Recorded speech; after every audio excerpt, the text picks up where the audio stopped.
as in how do you unaona kama wase wanakuwa drug addicts. How do you as in how do you quit drugs? Kama ushakuwa addict wa kitu yote. Hebu tuanze na break. Sasa uliza ushakuwa addict wa ama ushakuwa na msee ashaikuwa na experience ya na challenge ya quit drugs, anajaribu quit kitu fulani. Drug fulani umeidha pombe. Mimi nishaiona drug addict kwa life yetu. Budangu alikuwa alcoholic. Na ndio kitu ilimada. So ukiwa an addict, mimi unajua budangu kwanza alikuwa anapeleka, unajua yeye is from a Christian family. Napelekwa uombewe pasa na kuja pale kejari. Budangu alikuwa katulu. Unajua anawaambia nini? Naambia by ni maamua kutoka leo I'm going to change. Sitakuwa hata nakunywa, nitakuwa nakuja kanisa. So tuseme leo ni Friday. Hii Sunday anaingia. Next Sunday anaingia jazi. So but me kitu nilikuwa naona most difficult na alcoholism ama ku replace any drug addiction ni unatryingi kabenja unaziambia hii mwaka mimi nataka kuachana na TI, si ndio? Yeah. But ujiulizi hii time ulikuwa una TI uta replace hii time na nini? Juu most likely ukikaa tu idle tunasemanga an idle mind is a devil's workshop. Exactly, tunasemaga hivyo. An idle mind is a devil's workshop. So wewe ulikuwa unaenda kukunywa at a particular time, tuseme saa to. So hii time ulikuwa unaenda kupiga maji ama kupiga mae, utaitumia kufanya nini constructive ndo usirudi kwa kupiga mae. Jukae alikuwa anaambia wase, mimi kutoka saa hii mimi sitaki historia chupa tena. But then hiyo time yenye alikuwa anaenda bar nini ataka hapo home. Akapo home na cheki rada. Kidogo mnauliza buda ameenda anarudi baadaye kwa tepe mbaya. So unafaa ujiambie kama unataka ku replace any addiction, find something else to replace it with. Inaweza kuwa labda utakuwa unasoma vitabu, utakuwa una listen to podcast, ama uanze hata podcast yako mahali. Uanze kudutu kitu ita replace hiyo time, ama uanze kufanya sport, uanze kufanya gym, kitu yenye inaweza replace hii time ulikuwa unatumia na drugs. Otherwise utafall to back, backslide to, utarudi to into the drugs and alcoholism or anything else. And what how do you approach quitting drugs? As in everything, I feel anything. Drugs, everything is addictive. True. Everything is addictive. Na ikishakuwa addictive inakuwa harmful. Benja say ukianza kudishi uko addicted na chakula utakuwa obese. Wacha ukipiga madreza hivi unajua what happens ni like some umeenda your first time to drink a beer, umeenda kunywa pombe mara yako ya kwanza, no, na unapiga like one tot, you get drunk, no, unaenda home like dopamine imereleasewa, ndio imeinitiatiwa, so you feel fit. The next time unarudi utapiga moja ndio feel high, utapiga ngapi? Mbili. The next time ukirudi content inaenda ikiongezeka, sio? So unapata kuna nilikuwa nasikiza mine sijui kingangi, kuna mademo wanasema anapiga mzinga moja ndo alewe. So like that's imekuwa way too much, so you need a lot of alcohol for your dopamine to be released. The same thing happens to some umeenda swimming, as in either way itakuja like it will be either harmful, itakudestroy ama wachana tu na jua ikubambi anymore. Ukiona imepiga pombe si mbaya, bangi si mbaya, everything like gets you high si mbaya, inakoga mbaya ikipita to an extent that uwezi acha, like you are reliant on that. And then the other thing about being a drug addict, if you want to like quit drugs, look at your finances. Angalia finances zako. Tu pombe ina-interfere na finances zako. You have to spend ukunywe, you have to spend to smoke, you have to spend to like move from one place to another. Unapata kuna something bread au sema, if something inakula more than like 1%, because 1% ama inakula 1% of your income, hiyo kitu achana nayo. Pombe tuseme inakukunywa, tuseme una earn 5k unanunua mzinga ya 1000, like it makes sense. So yeah, like all your finances itakuwa ruined, or like your life is going to be ruined. Your friends when watakuwa around you, like you will ruin everything. I believe if you want to quit drugs or anything addictive, it should start in your mind. Kitu ya kwanza ukuwe disciplined. Hapo ndo discipline na apply. Like uamue kaka sasa utakuwa disciplined through time. Uamue hii time ndo mimi huenda kukata, mimi hiyo time huenda kupiga shit plan. Or replace with another, maybe an alternative activity yenye ni productive. So lazima ianze in your mind, then you go to being disciplined. ukifeel like you want to do, kuna hiyo urge, unaweza tafuta hata msee wa kuongea naye, ama unaset reminder kwa simu. Kama hauna msee unaweza ongea naye, open up to, kuna watu wanakuwa na ngumu wa open up kwa someone, unaweka reminder hiyo time ikifika, you should be doing this, you should be doing that, and I think ita help. But watu wengi kenye hiyo fanya wanashindwa kuquit ni ati kuna study about the human behavior na human brain, na it's about behaviors. It is very hard for a human being to stop, as in to turn away from bad behaviors, because bad behaviors are easily repeated.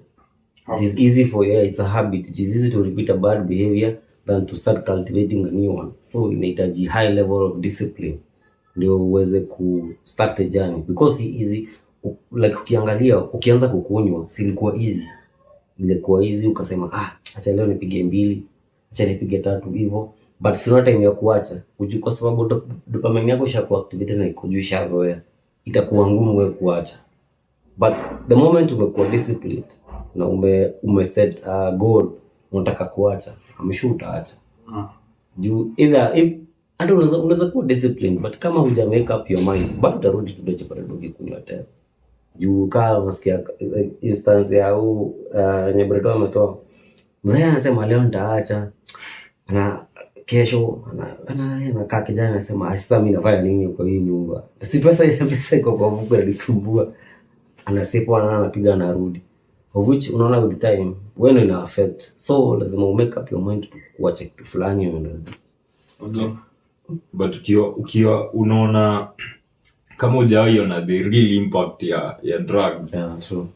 Enda kama bro wangu alikuwa rehab. Mimi nilienda huko kama kila wiki, alikuwa huko around a month.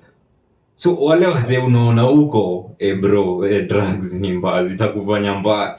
Bro wangu unajua yeye yako huko juu ya drugs. So alikuwa hata tumekaa tu na yeye hivi ananiambia, "Cheki ka ugave wazee, wachanganyikiwa, anachukua kiatu yake, anavaa." Unaona, unajua juu zile zilikuga mko na cubicle nini, mko na maroom zenyu, but msee anaweza tampa around, anaweza ingia any place.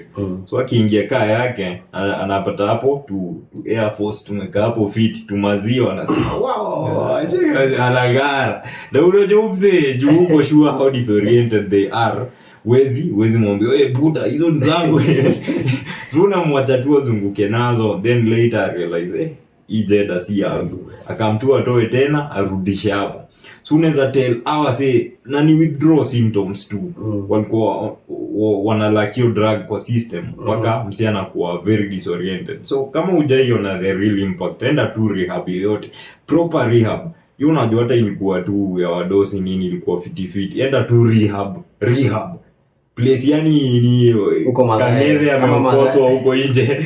Kang'ethe ameokotwa huko nje, anarusha huko hata na familia. Enda ucheki ndio ujue the real impact ya drugs na what they can do to your system and your body.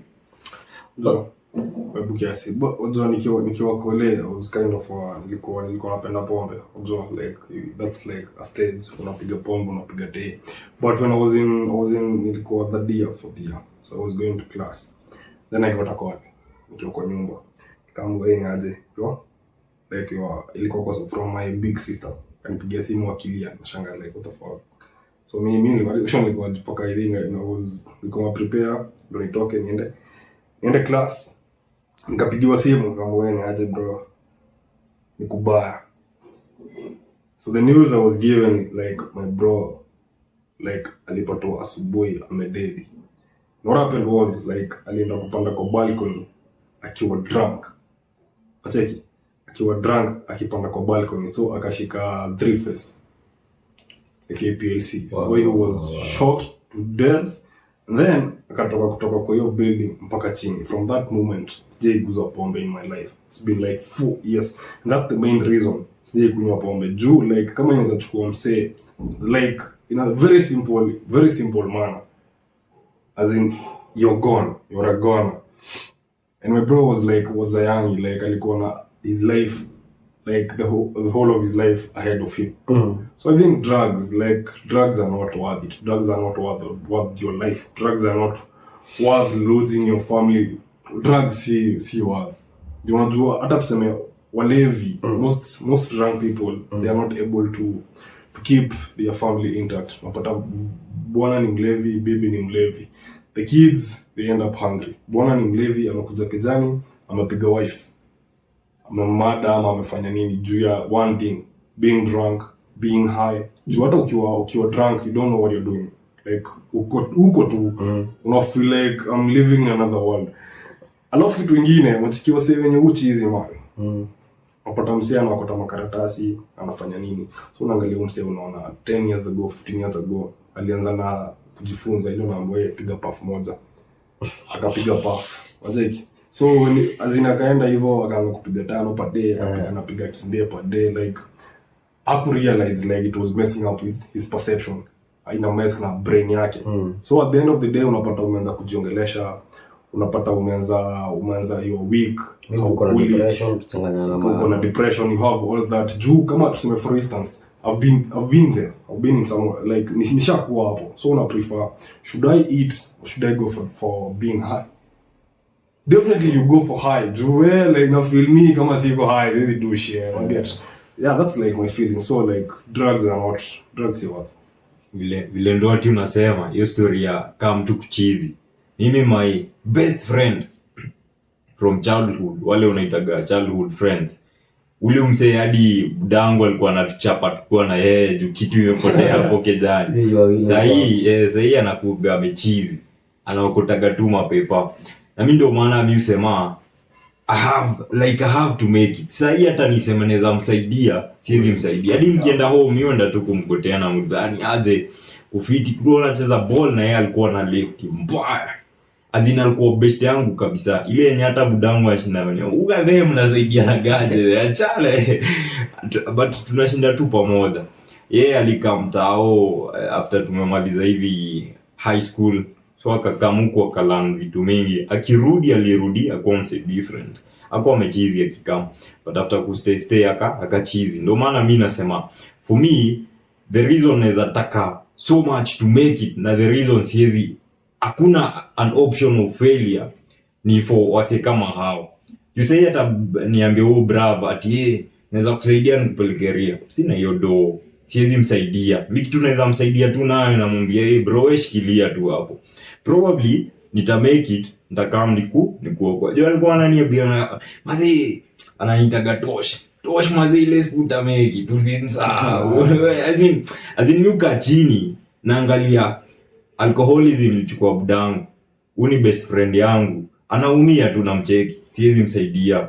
So najiambia mazi if naweza pata tu hiyo mpenyo tu chance tu boys naweza msaidia. Kumbuka girl kwa na best friend aliendaga kama make na hakumwacha. Juu uni mse strong, juu mse age mate yangu anahitaji tu another chance ya life, probably ata do better. True. But pia kuna mafala upelekwa hadi rehab, msichana anarudi. Samze kama wewe mnasema wacha yeye aende vile ataenda. Akienda juu anaona ni waste in society. Liability. But kuna wase worth it kusave. Kuna wase worth it. What's me sahi mabuda sijui kama ningekuwa hapa. It's the only thing in my life like me appreciate sana. Something that I introduce myself like nikiwa mtoi ni ball. Mimi najua kama sio ball sasa ningekuwa a drug addict, sasa ningekuwa na kufa juu ya pombe. Juu ball ndo like masaa jioni ikifika like your mom anakuambia chomoka hivyo, unaenda unafika ball, unaingia zoezi, unapatana na mamori wako. But like if you don't have something you're doing, kama sasa hii tulitoka kule like stay as in nilikuwa nacheza ball then I stopped. The moment umeacha kucheza ball you get into other things. Juu like your gap lazima uifill. You get say that you're hustling, you're doing something else, and as long as you're not hustling lazima uende up to into something like and you keep your mind occupied na kudanganya life in a move. But wendo like nakuendelea tu kwa disorder bana. Alafu kuna historia ati Africa is rising. and you as a person, what are you doing to rise to the next level? Because ni kusema Afrika inaenda wapi? What about you? What are you doing in your life? What substantial are you doing? As in, unajisaidia aje kwa hii life? Quit drugs kama unazitumia, enda utafute pesa. Kuna watu wanasema pesa muhimu, relationship advices baadaye.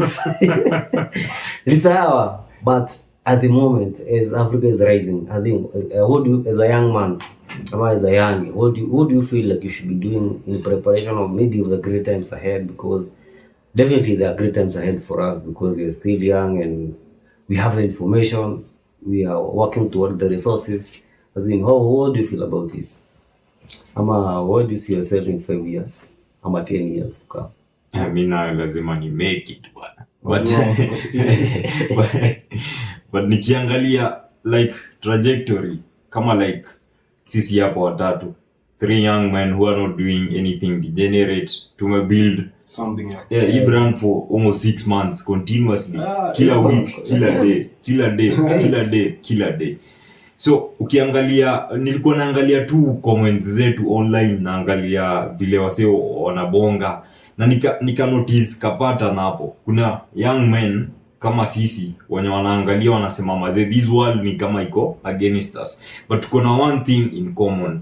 Si wote tumeamua mazee, let's work as hard as we can. Do you believe if you work the hardest, you work the smartest, na you work the longest, luck itaanguka kwa mlango yako. You believe hakunaga luck, but najua kuna kitu inaitwa chances and probabilities. The harder you work, the smarter you work, the longer you work, the probabilities zako zinaenda tu.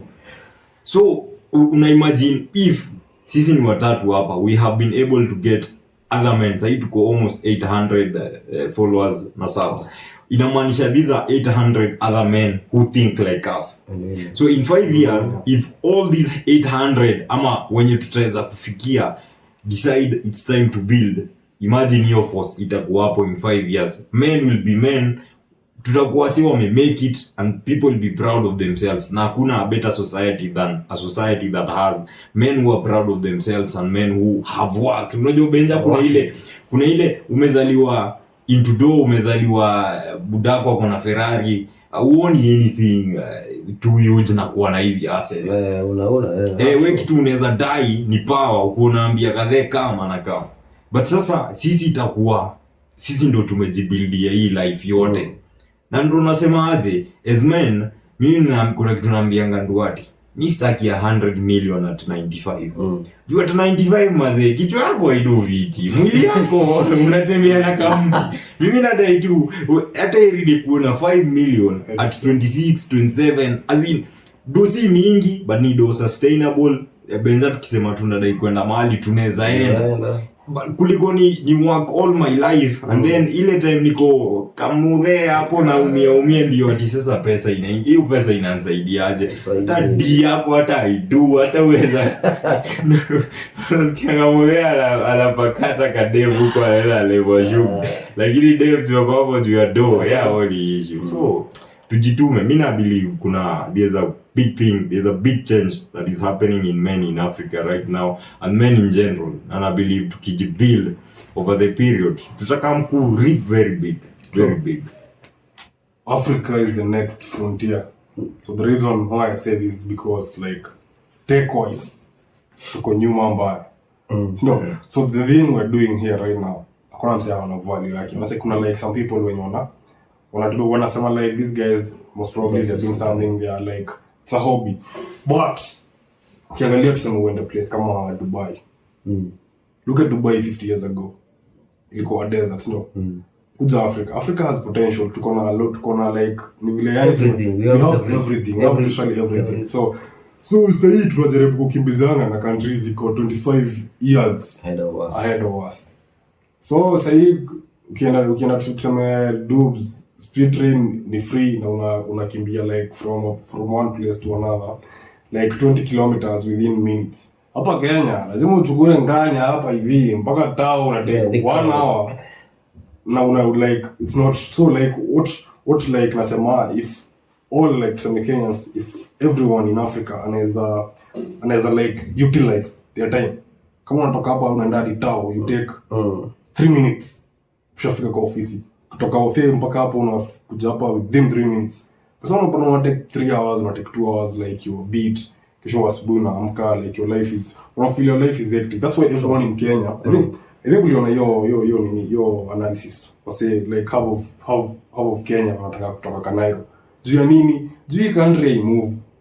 Africa I move. You're not moving because we have like shitty leaders. We have people who don't care about our economies. They only care about enriching themselves. So what do we do as young people? Juu kama sasa benzo umegraduate. Sio umetoka kule na degree yako. Alafu unakuja hapo nje sana kwambia I'm going to be paying you 15,000 Kenya shillings. How is 15,000 Kenya shillings going to help you? Lipa Kenya, do all that stuff. Ni hand to mouth. Exactly, like ni hand to mouth. Na sisi tunataka kuwa mamilionea mazee. Tunataka ku make a lot of dough. Tutamake hiyo dough aje. Unajua the thing is kuna kitu Ruto alisema, unaona kama venye tumegraduate tunakuja kwa job market. Unajua wewe ulikuwa unaambiwa usome, ugraduate, uende government takupatia kazi. But hakunanga slots kwa government zimewekwa, ziko tu what is open, ukikuja mnawekwa. Zinakuanga created, they are deliberately created by the government in charge. Unaona government yenyewe iko inaamua hii sector tunafaa kuwa na maintenance, so wana create internship opportunities na hizo platform zote mnakuwa hired into the government, you see. So if the government itself cannot create the jobs for the people wenye wako kwa society, definitely people will want to move out of the country, because for the longest time possible mimi nimejua most of the doctors not even walikuwa wanafanya ile kampuni fulani uko hapa hii ile kupeleka manasis US. Ukiongea na most of them, especially Kenyans, wanasema huku Kenya they are getting lesser pay and they are doing more. Unapata wanasema ile do wanalipwa, yes, hata kama sengine unapata ni ina sustain their needs, ina come in late. So you see there is a gap. Tuseme for example uko na ni do ya miezi 2, uko na mtoto shule, uko na do ya miezi 2 gavaja kulipa, uko na mtoto shule, maybe una rentals. So you are in debt because the government hasn't paid you and you have already worked for the money. So that's why unapata most of us young people tunataka tutoke, tuende tutafute ganji juu huko kuna opportunities za kutafuta do, then turudi ukuje sasa maybe you do what you want to invest in. But I think the best way to move is first you need to get a skill, like Breto always say, have a skill of your own, get a skill juu uko you are best at this. Kama ni capital you need, tafuta any means ya kwenda kusource the capital, then come and start it. Usingoje ati ile siku ati utakuwa na mita 10 ndio utaanzisha biashara. Anzisha biz, hata kama uko na 5k unataka unauza manguo, hiyo si ni capital enough ya kuanza biashara. I think the Kenya inafanyanga Africans, na hii ni kitu wazungu walitu our colonizers walikuja wakati instill in our minds and they fooled us. Walituambia we are not the best, them they are the best, so we should copy from them. But ukiangalia in the real sense ni the other way around. Ukiangalia wale wase wana wakingi kwa the high tech companies US, wengi wao ni wa Nigeria, au ndo wana kuanga best developers. Ndio wanasikia Nigeria wizi kwa juu. Kasi kutoka kuongea about Excel hapa ukaniambia nitaoshwa, because you know those guys will scam in business. Those guys are smart hapa technical. Na kuna mtu amesema Africa is the next frontier. The only way Africa can grow is by you working on yourself and investing and starting your business, and also the government providing a platform for you to grow, because unaanzisha biashara lakini kanjo huku wanakukandamiza, hii biashara itasonga. Benja umemention government nikihesabu kama mara 10 lakini naweza sema hivi the issue haikuwagi the government. True. Generations and generations zimekam zikisema the government, but what you don't realize is in the government hakuna government. The government is a particular person. The president is a person. The guy mwenye ana run county is a person. The guy amepewa ministry in a county is a person. The guy amepewa CAS ama ni nini in the national government is a person. Wewe mwenye unaosha mtu ama wewe kanjo unakimbiza mse amefungua biz ndogo is a person. True. So it all boils down to kitu moja, one person. Wewe. Ndio tunasemaje? Benza, tunasema kuna kitu kwa governor yasemaga hii public financing nini, if you have a startup you can get money from the government. That thing is run by a person. But this person decides mimi nitafund watu wetu pekee. So the issue is not really the government. There is no government. It's a particular person somewhere mwenye ana run this institution vile anataka. True. Na pia wewe, what makes you think ukipewa hiyo position you'll do anything different? Utachukua watu wenu bado unawafeed. So tunafaa to realize the issue is not actually the government, the issue is not the whole Africa, the issue is from me and you. It's every single person. Angalie, if I did this thing better. Kuna jamaa tulikaa mnaenda Uber nikitoka job day fulani ananiambia angalia Cairo yenyu imejaa mawe. Kuna mtu alipewa contract hapa amwage mawe na apige leveling, but alimwaga mawe pekee.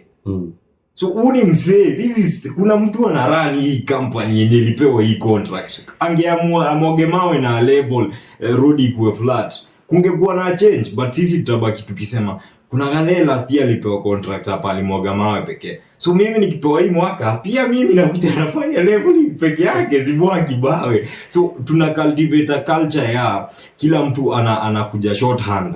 Bora again more on their end. But me believe in business especially, na hii ni from teachings of mse anaitwa Naval Ravikant. If you become the most honest and most valuable person in a business ama in any business, over the years people will eventually want to work with you because they realize umse tukimpea mita 5 anatumia mita 4 kufanya job na anafanya job sufficiently, anatumia mita 1 kufanya anything else kama bonus na anafanya job fiti. But sasa wewe ukipewa 5 unakula 4 unafanya kazi ya moja. Over time we realize this guy is not trustworthy, this guy is not worth working with. But if unajua the good things always compound, they take time. Ndio maana vitu fiti wazionekani. But vitu mbaya kwa instant. Benja kao wewe nikwambie kuna jamaa bishte yangu ashairi ya viaje. Unaona hizi career tunagana kuunda. You can take a lifetime to build a career, but it takes an email kuharibu career yako. So do I realize good things they have to compound. You have to build them over and over and over. It come up to that fantastic thing that you see, that extraordinary thing that you see. But kitu mbaya inakuanga instant. Sijui ulifanya nini HR wameita wewe, umepewa suspension. Inakuanga hivyo. So to realize the issue is not actually the government, but we as single persons. We are single entities in this government. Now if all of us decide to make a change, kutakuwa na hiyo change, na tutasema the government has changed, but literally not the government has changed. Ni single individuals who have decided they can change. Talking of individuals, what do you think you need to start profitable business or hustle? What do you need? Yeah, what do you need? You just need you first need to think about it. What do you want to start? What kind of business do you want to start? Do you have the capital? Do you have the business skills? Do you kitu huwa ina mess up biashara mingi. Unapata mimi nataka kuanzisha biashara ya kuuza kuku na hata kodi hata rojailisha kuku, hata sijui kuku zinapewa, hata I don't know anything about chicken. Exactly. So you must have the capital definitely, hata kama si mob. Also, but cha muhimu ni the business skills. The business skills. Also, you also have to have the mentality. Unataka kuanzisha biashara, then go start it. Hata kama ni saa ianzisha, fail, amka tena, fail, learn and grow. I think that's the way to go. Mimi naweza wasell to speed.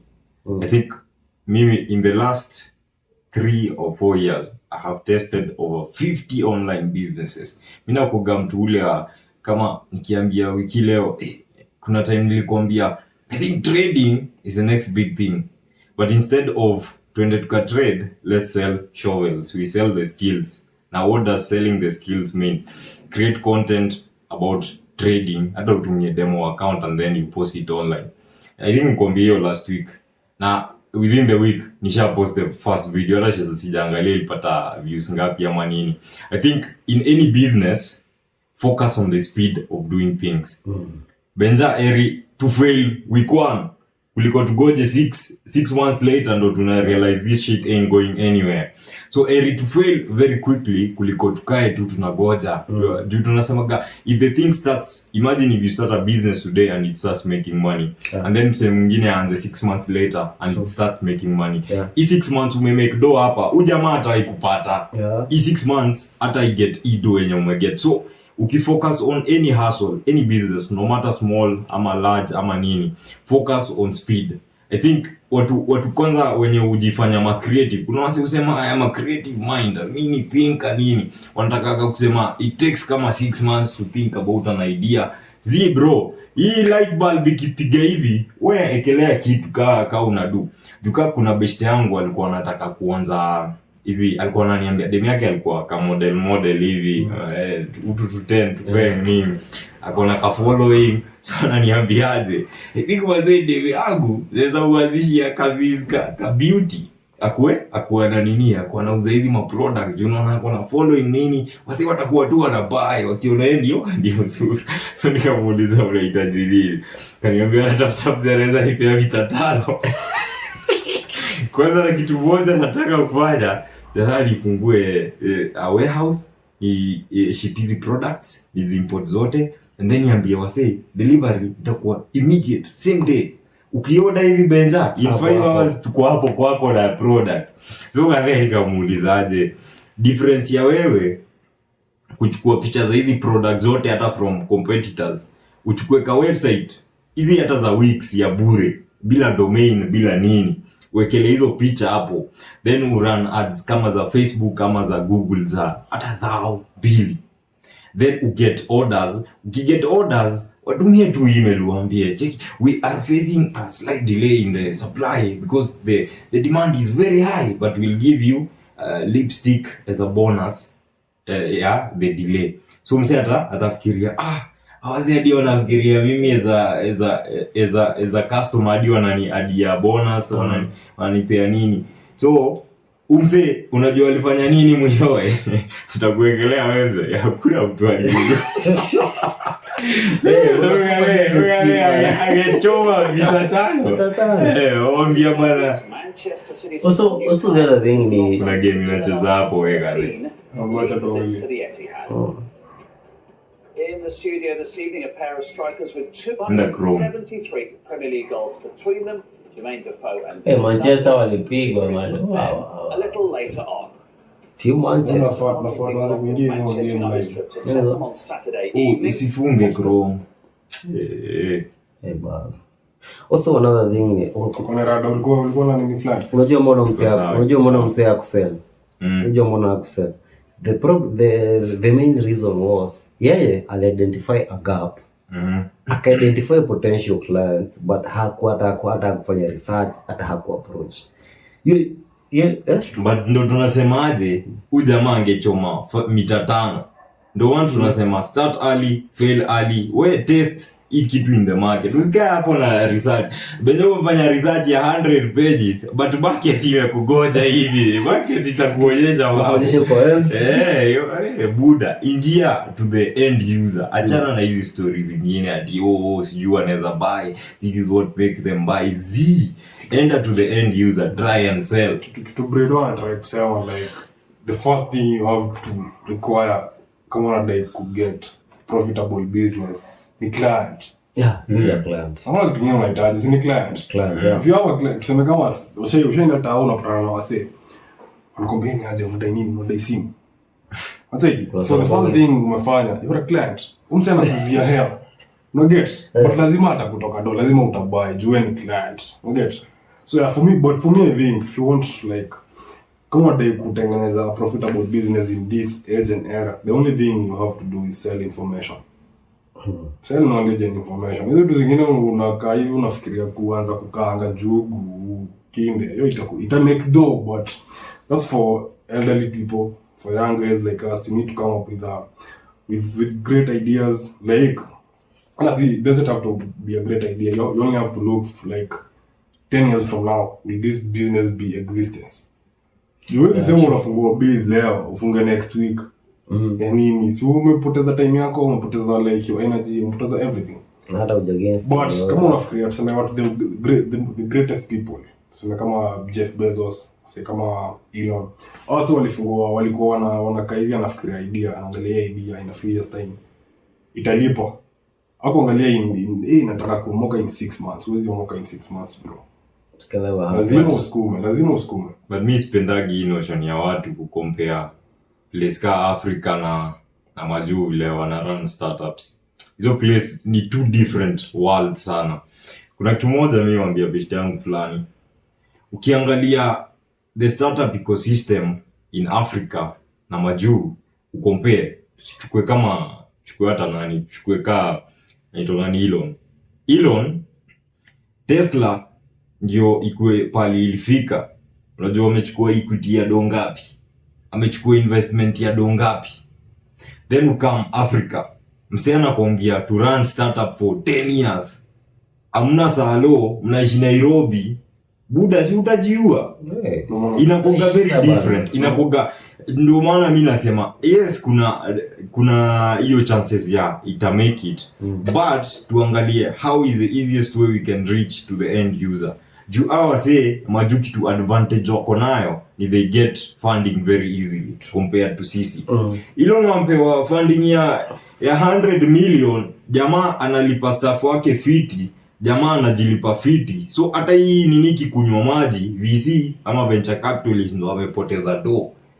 Inabaki sasa ni kujituma. Wewe huku unasema unajiua bravo, hauna rent. Unajiua bravo, una food.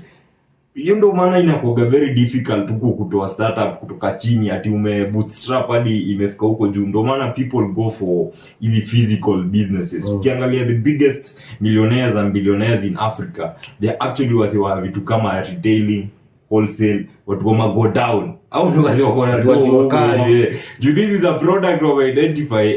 Hapa Africa wadai kitu. So wana nini? Ukikam kusell kitu kama information, una realize like kasa hii tuseme mini amwe na sell only tech products. Watu wangapi nikichukua market niseme this is my target audience. Ni watu wangapi naweza sell to? Itakuwa small number. Ina niche down so much based on the geographic location huko. Na unajua pia hizi social media as much as tunafanya these things and we're trying to sell these products. Ukiangalia pia the algo I push content yako ama I push product yako to Europe. Ina push product yako to the people around you. So hapo ndo hesabu wa ingiani. Yes, it's an idea that unaweza keti na you think of. Unaona majuu mtu ana create kitu kama TikTok series ya kufanya push-ups. But yuko Europe, imepushiwa Europe, ana get more than hundreds of thousands of sales na anauza soap pekee. Wewe una create yako tuseme kitu kama data, inauzwa kwa Kenya wenye hata wajui data ni nini. Unapata sales zako strong sana. Ama zero. Inakuwa lower. Nilikuwa nasema Africa, especially tuseme we are based in Kenya. So we are 25 years behind tech. It's far. We are far, exactly. So, but hizo 25 years kuna mse kama Gandhi alisukuma content yake for 8 years ako hiyo Europe. So tungelia mseka hata tukuje tu Africa, tuko na Vusi Thembakwayo, tuko na Professor Lumumba, mse parao analipwa tuseme hata more than $300 per hour kuongea tu. Get it doesn't matter where you are. What matters is find the right information to sell to people. Kuna mse fulani anapataga online, I think he's a trend sana, anakuja tu anasimama anakwambia aje, as you have seen people they are idling out here, what you can do is go to this YouTube channel, study this course. Get it? But it's the same thing we've been told over the years. Get it?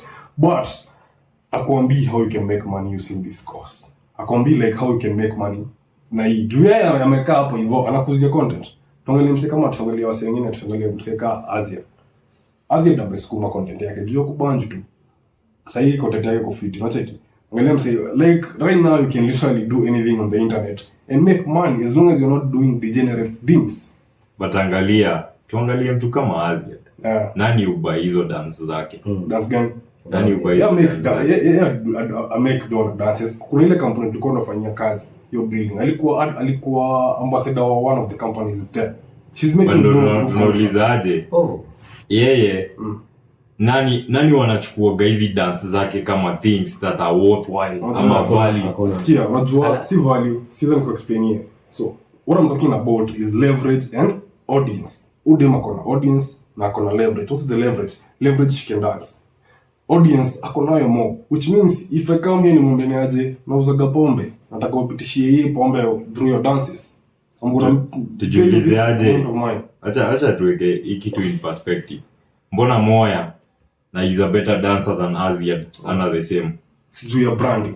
He's alive, brother. Because these two, this is a man, this is a chick. Tuambiane ukweli. The only thing she has done is show her diabs on online and she has turned into a brand ambassador. True. Aje. Wewe ukucheke hadi nani na mwamba. Acha nikwambie Luati, men have built easy buildings zote tunaonaga, men have built. The roads we go through, men have built. Hii nini ilijengwa hapa juzi? Hii inaitwa nini? Kwenda Masongo hii.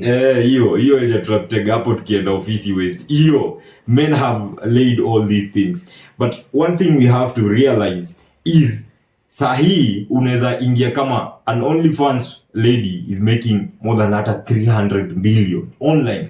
Kuna wanaume wengi wamekaa hivi chini, they are useless and they think hiyo dola yao moja wacha waitumie kujenga deo kuliko wasaidie wanaume mwenyewe waambie gabe wewe jiokoe na hizi.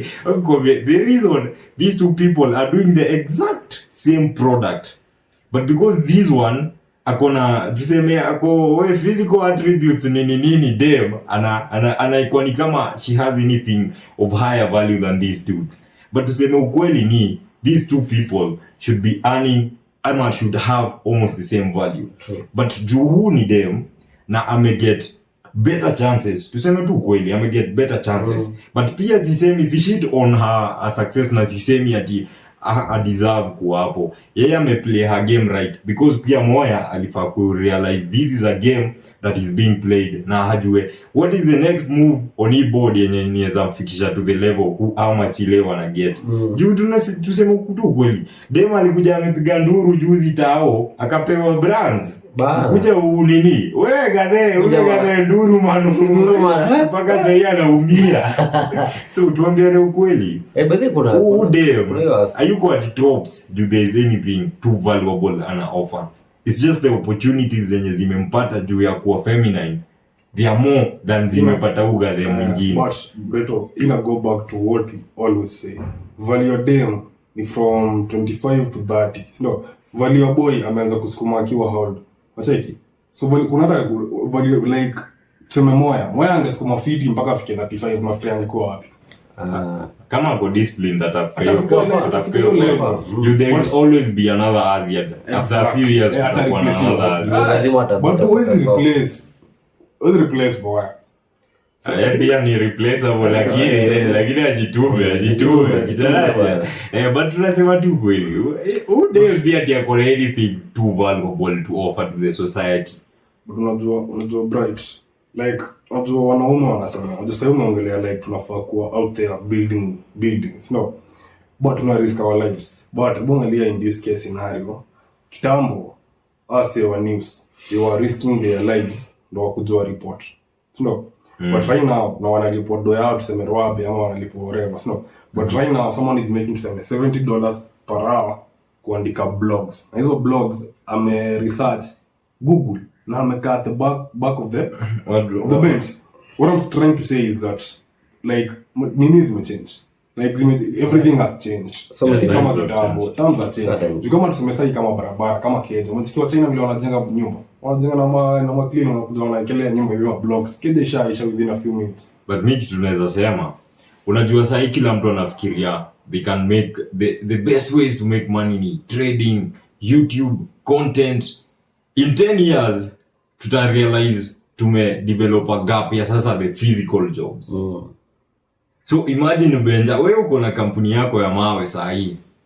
mimi naweza kuambia uendelea kupush kampuni, because right now every young man who is coming up thinks they can make money through YouTube, they can make money through trading, wanaweza make money seated. But in the real sense, we can't all make money through just kuketi ati tunakoda ama tunafanya nini. At some point somewhere in the next decade or two, we will need the physical jobs back. We will need watu wanafanya these physical things. Juu wanaume wote kila mtu anasema sasa hivi nataka kutrade ni kweli olea. Unaona majamaa wanaendesha motivity. Nataka kufanya YouTube lini. But jiulize Benja, in the next decade who will do things like building? Nani atafanya sasa zenye tunaitaga sasa real physical skills? Ndio naweza sema kasa every job will be replaced. Every job itakuwa na a nuance of artificial intelligence. But wenye wanafanya hizi vitu tunaitaga skills hands on watakuwa na better leverage than sisi wenye tunafanya hizi zinaitwa blue collar kama ni white collar. Juu sisi it's very easy to replace an accountant with a system. It's very easy to replace almost everything yenye inafanywa na mtu ameketi with a system. But easy physical in the next decade or two zitakuwa very essential. Juu itakuwa watu wengi hawadai kuzifanya na watu wengi hawana hiyo skill ya kuzifanya. So ukiwa na skills utakuwa push bana push. Ndoto yenyewe unasema ina make perfect sense. Juu US before COVID ilikuwa na almost zero jobs. Walikuwa na taking people. But after COVID, when people realized they can make money while seated, so kila mtu akaquit job, like McDonald's don't have employees, hospitals don't have nurses. So right now, so wase wakarudi kejani. Sindo like wana make do. So right now there are over like 1 million jobs zenye wase wataki kudu. Yes, wase wanafikiria wata make $2 online. Exactly, msataka hivi online na make do. But it exist for we can't all attitude see what tuna make money from the market. So no, make so no maana sema sasa hiyo like US wako na capability ya ku-export labor. So but Africa we don't have that.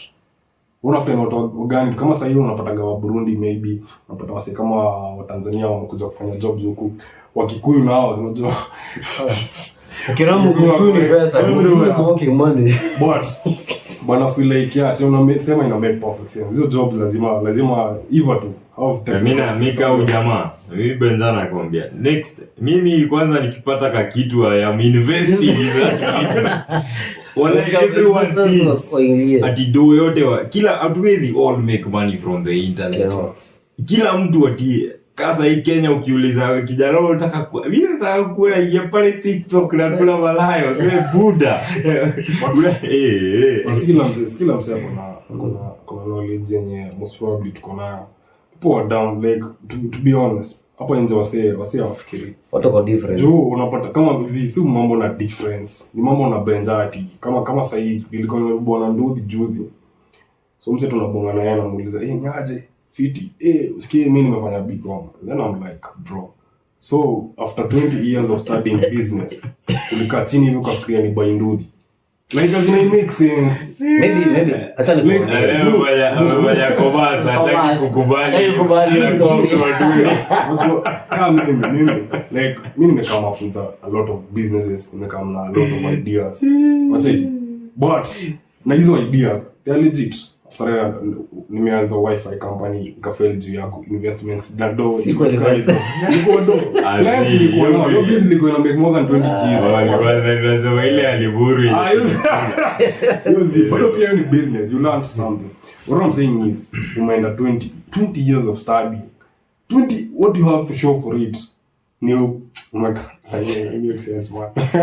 Okay, mimi kile nilikuwa nasema like hiyo example umepeana umse wa Ndudhi, yeye ni mse wa commerce, alibai Ndudhi yake anafanya nayo job, so ni kumaanisha yeye ndo ana manage pikipiki yake, yeye ndo anapiga income, mahesabu ya profit and the loss, so ile ndo anaingiza, yeye ndio ile na run life. But no money Benza anaweza run Ndudhi for 20 years. Exactly. So kitu hata umse labda analaka hata si ati kuwa na Ndudhi, si ati wrong kudu Ndudhi, but anafaa kuwa na ile mindset ya tunafaa kuwa na another level of time. Yeah, true. Juu unajua of course ulifanya commerce, unafaa kuwa na more business acumen compared to mse hajaifanya anything else. So nduthi moja haifai kuwa tina isha kukeep to rest au umefika unaangalia labda hata mwaka 2 hivi naweza kuwa na 5 nipe wazee niondoke. Ndio utoke sasa kuwa self employed. Unajua kaa hiyo yake ni self employment. Asipoamka kesho hiyo nduthi haingizi shit. So hakuna cash flow hapo. So anafaa realize akona more business acumen than wasi wengine and afikirie na kuwa na mindset of probably scaling it to something bigger. Na pia akifanya nduthi anaweza realize naweza fanya delivery pia. Juu unajua delivery ni logistics. Hapa anapata amefungua logistics company. In 1 minute afungue vitu kadhaa. Usikie in 1 minute Breton amefikiria vitu ngapi? In 1 fucking minute. Logistics. Hizo nduthi zikuwe 5. Like usually mse unaona chenye anasema ina make perfect sense. But mse wa nduthi mimi na mikiro yangu na like it makes sense. Alafu unapata mse mwingine amekaa mimi kuna vitu huwa zini make sense. I think Breton should discuss hiyo kitu. So umeingia kwa maths, alafu unaona hoka. Anakuja na kwambia hizi sweetie inauza moja 5 bob. Like mse umfanyia hesabu stock yake yote haijapita wapi. So much money is he making? Haijapita wapi? Stock yake haijapita wapi? Zile sweetie za 5 10 like some maybe it's maybe gonna make ata make punch out of your rose. Tuseme hata in a day ata make how much? Kuna gentlemen wanaishi maisha ngumu. Makes sense. But hiyo ndio the art of entrepreneurship. Sasa lonely jali. Kuna kama hase ni entrepreneurship kwa sababu ni sole proprietorship. Hakuna shit. Wewe ulidanganywa sio? Acha kama hase. Unaona hata hivi naambia boss jui. Acha nikwambie. Yes guy, let's story ya mzee. Anafanya hiyo hoki. Tena anaita dem kejani. Dem anakuja na dem hiyo stock yake aweka chini ya kitanda. Dem anapita na vikazo. Bana hiyo ni stop. Wasikia develop leo mbele akafanya. Mchelikuwa anasema wacheki guys unawase like acha niwape example. Kama sasa in Kenya the best idea huwa ina boom ni kiosk. Kiosk. Wakai unafikiri hata nivugoe kiosk ni usinuzia watu unga retail, of which is not bad for a woman who is elderly mwenye anataka kuretire, for a man who has 3 kids. Yo unga kosa kuuza kwa hiyo wanakula. But not for young guys like us. We need to be like we need to build our country. We need to come up with ideas zina change our country. Jibonga ile place kama China. Wacha msee anauza motura but anauza motura classic. Unaget? Hapa motura unauza motura yako. Unasikia hiyo story watu walikuwa wanauza nyama za watoi. Like msee alikaa tu hivi akafika idea kuuzia watu nyama za watoi. Ndarudi ile story ya kusema the issue is not Africa, the issue is not the government, the issue is you. Ugale wa mutura amekuza nyama pale Bama. Bama tu achukue. Bama hata ukwenda na Joani utakula. Mbona umzee aende achukue wasi wamededi ndio anakatakata na anapika nyama. But tuongele wachiki tunafaa kwa pia tunaangalia wachiki China. Mimi naangalia businesses zao live. Unapata msee ameenda place kama place nje, amefunguka kitu kake ka smart, kuna colors, like anapika stuff very clean na ana make a lot of sales from morning to jioni. But hapa Kenya unakuja unasema nitakuwa nauza mutura jioni masaa 2. Sasa hiyo utapokuwa malini bro. By the pia mimi upenda hiyo idea ya. Mimi usema by the if niki get cash flow enough, Mr. enda for a personal car. Danua sijui zinaita goma cabin nini. Yenye nikaa iko na ka kitchen ndani, ufunguliwa isaidia nini. Then unaweza enda unapark hata hapa hiyo mtaa yenu buda. Unaandalia hapo watu mlo zile watu wanaona kwa TV, zile kwa TV. Inakuwa idea fiti sana. True. So there are a lot of business ideas out here. Ati business ideas ni more, but kama kuna kitu nisha kutumia link Breton. I thought that was a good idea. Nilikutumia machine fulani ya kuunda maji. Nicheki? Yeah. Ka kitu fulani unaweka maji pale juu inakuja inajishona. So nilikuwa na cheki. Sikia, nilikuwa na cheki like kama sasa hii maji ya kachupa yote toka 30 bob. Actually kuna msema afanya hiyo kitu. Sheba unaizo maji Kenya? Nzia kuna hizo za paper. Exactly. But ni the same na hizi. Ni the same but hao kanatoka kinde. Sababu nimeuzia utatumaji utauza tunga. Nishacheki hiyo shade. Unaona kwa hizo movies za Nigeria. Nasema wanauza naona umechimba Victory bora hizo biz za hiyo time. Ni kuna time nilikuwa naambia ndugu wake. Sema biz kayo ya maji ya 10 bob. Maze unaangalia ndio scale hii biz. How many sales you have to make? Ndio make wapi? Una have kuuzia watu mbao. Unajua kuuzia watu mbao ni kusema nini man? Compared to msee anaenda afanye kitu. Hata msee anafanya tu upgrade kidogo tu anafanya sales za sneakers. Anauza moja amekupiga kama mara 200. Hiyo ndio inakoga shida hizi small businesses. Kuzi scale ni very very difficult. So compared to msee anaenda afanya real estate, huyu jamaa ki close deal moja, make meter. We brava. Last month but one. Nimesign 2 clients. So a client moja ni free, nilipa punch per 2 days. So the only thing I have to do ni create content. You go unaenda place, create content. You edit, then umtumia. I think that's a basic skill. I have 2 clients. Naingiza punch yangu.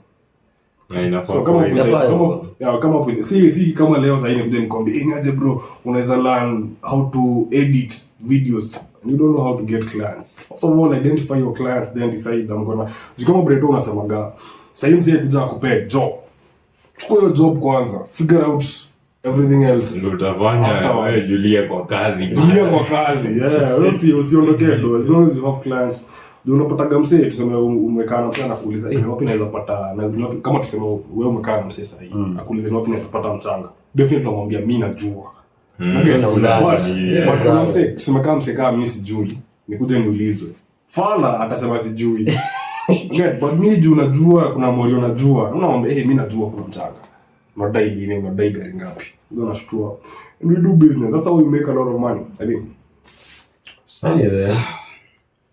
Over and out bana. Makachero fanya kazi.